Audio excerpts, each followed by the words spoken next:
Hello everyone, আসসালামু আলাইকুম। আমি আজকে গাজরের পোলাও রান্না করব। গাজরের পোলাও রান্না করার জন্য প্রথমে আমি প্যানের মধ্যে দিয়ে দিব সয়াবিন তেল। তেলের মধ্যে দিয়ে দিব ২ চামচ ঘি। এই পোলাও রান্নার মধ্যে সুন্দর একটা স্মেল যে নিয়ে আসবে সেটা আমি সবার শেষে দেব। এখন আমি তেলের মধ্যে পেঁয়াজ কুচি দিয়ে দিব। দিয়ে আমি তেলের মধ্যে পেঁয়াজ ভেজে নিব। যত রকমভাবে পোলাও রান্না করেন না কেন কিন্তু এই পোলাও রান্নার স্বাদটা অন্যরকম। এই পোলাওর স্বাদটা দেখবেন যে তার থেকে দ্বিগুণ হবেই।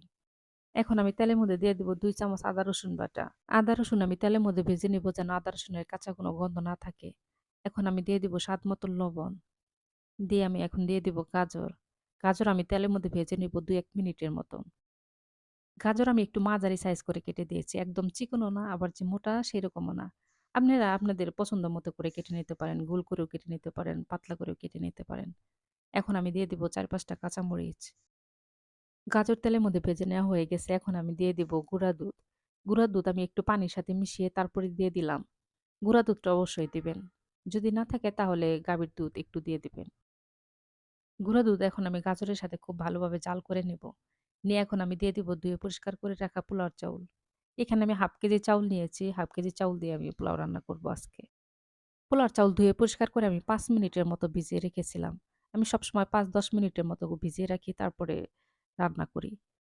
চাউল ভিজিয়ে রাখলে দেখবেন যে চাউলটা অনেক সুন্দর ফুটে আর খুব তাড়াতাড়ি সেদ্ধ হয়ে যায়। এখন আমি পোলাওর চাউল তেলের মধ্যে ভেজে নিব। পোলাওর চাউল কিন্তু একদম ঝরঝরা করে ভাজতে হবে। কয়েক মিনিট সময় নিয়ে তারপরে পোলাওর চাউল ভেজে নিবেন খুব ভালো করে। পোলাওর চাউল তেলের মধ্যে ভাজার সময় কিন্তু নাড়াচাড়া বন্ধ করা যাবে না। তাহলে কিন্তু নিচে লেগে ধরবে। আর লেগে ধরলে তো পোলাও ভালো লাগবে না। স্বাদটা নষ্ট হয়ে যাবে। এখন আমি দিয়ে দিব পরিমাণ মতো পানি। আমি 1/2 কেজি চাউল দিয়েছি তার ডাবল পানি দিয়ে দিলাম। পোলাও রান্না করলে পোলাও রান্নার মধ্যে গরম পানি দিলে পোলাও রান্না সবথেকে ঝরঝরা হয় আর খুব নরম হয়। এখন আমি চুলার জাল মাঝারি আঁচে রেখে ঢাকনাটা ডেকে পোলাও রান্না করে নিব। মাঝে, মাঝে আমি ঢাকনা উঠিয়ে নেড়ে দিচ্ছি যেন আবার নিচে লেগে না ধরে। আমি যে বলেছিলাম পোলাও রান্নার শেষের মধ্যে আমি একটা জিনিস দিব সেটা পোলাও রান্নার খুব সুন্দর একটা স্মেল নিয়ে আসবে। এইটা হলো সেই পাঁচফোড়নের গুঁড়া।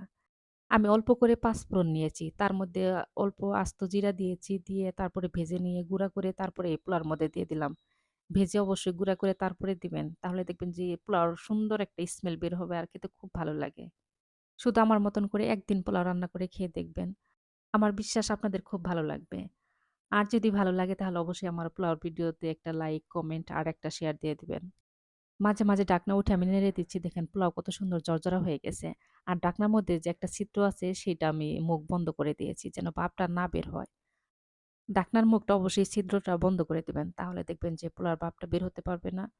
পোলাও তাড়াতাড়ি হয়ে যাবে। আমার গাজরের পোলাও রান্না হয়ে গেছে। এখন আমি নামিয়ে ফেলবো। সবাই ভালো থাকবেন। আমাদের জন্য দোয়া করবেন। আল্লাহ হাফেজ।